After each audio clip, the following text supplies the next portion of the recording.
everyone. My name is Sushma Singh. I'm author, transformation life coach, and founder of Dream Design Your Life, the best place for your personal and professional growth. So today I'll be talking about what are the keys to a successful relationship. And everything that I'm gonna share here is from my own personal experience and from the experience of the people whom I have coached, who have gone through a lot of difficulty in their relationship. So whatever that is I'm going to share here is coming from first hand experience. So have you ever wondered, looked around and seen those cute couples and wonder what is that something that they know and you don't know? So there is literally no word as perfect relationship, but there are couples who have amazing chemistry within them. But it is not something that comes just like that. There is a lot of investment of emotions and time into that relationship, which is a reflection of what we see outside as an amazing chemistry between them. So there is a lot of things that go behind the scene. It doesn't happen, healthy and happy relationship, it doesn't happen just like that. You have to, invest in that.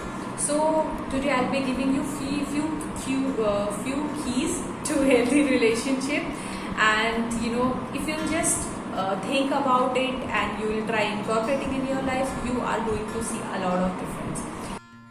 So the first key to a successful relationship is respect. I believe that respect is the core of a healthy relationship. You have to respect your partner for who they are. They may be very different from you. They have, a lot of different opinions. They have a different outlook towards life. But at the end of the day, you have to accept them for who they are. So when you respect somebody, it means you are expressing your love, your acceptance, and your warmth. So it's very important, and the key to a healthy relationship is respect your partner for the way they are. My second key to a healthy relationship, I would say, is that talk about your conflicts behind the door. See, we are two different people coming from very different background, so we'll have difference of opinions, we'll have different mindsets, so we'll have conflicts. It's very natural, but the point is that you must try to solve it on your own. You should not discuss it with your friends or your relatives, because it's gonna worse everything. So instead of talking it to somebody else, try to resolve it in between you. And if you cannot do it on your own, then I would highly recommend go for a professional help, because talking to your friend and relative, you will always get biased perspectives, and it is not going to help you. So always opt for professional guidance when you cannot resolve your conflicts on your own, and it's gonna save you from a lot of mess. Trust me on that. So do that when you have conflicts that you cannot resolve on your own. Third habit I would say is express the love language of your partner. So now what do I mean by love language? So this is the term, it was coined by a relationship therapist called Gary Campbell. So he says that there are 5 types of love languages. So it's gifts, it's affirmations, it's physical touch, it's expressing your love through services, and 5th one is that respecting each other's boundaries.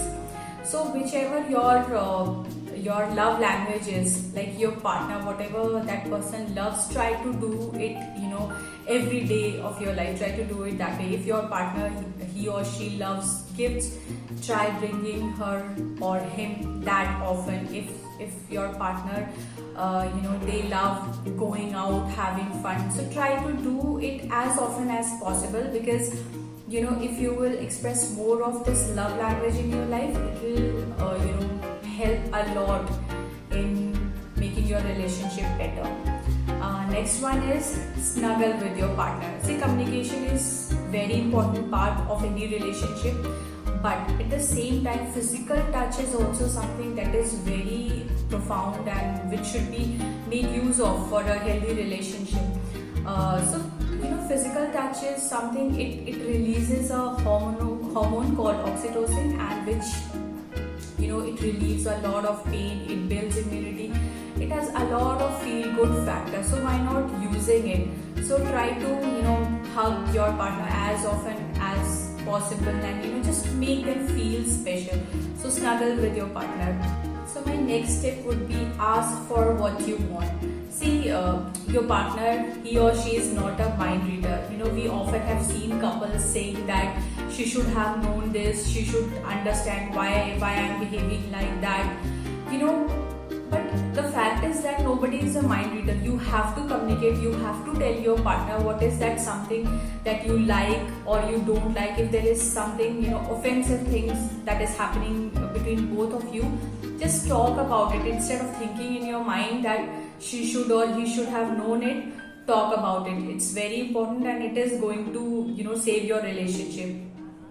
My next advice would be talk about the hard stuffs also. So whenever there is a conflict and that is something like really big, most of the time what we try to just think that somehow it will magically disappear, or we don't want to talk about it because we think that we'll indulge into a huge fight. But the point is that if you don't sort it out, if you let it remain, then definitely it is going to grow, and someday there'll be a blast. So no matter how tough, how difficult, how big that problem, that conflict is, please do talk about it, because that is going to help in building a great relationship. So thank you so much for listening, and this is all I have to share, and I hope that this has been of some use to you. And thank you so much, and if you like it and you believe that it can help somebody else, please do share it and like and subscribe and comment below if you think there is something else I should have talked about. Thank you so much for listening. Bye bye.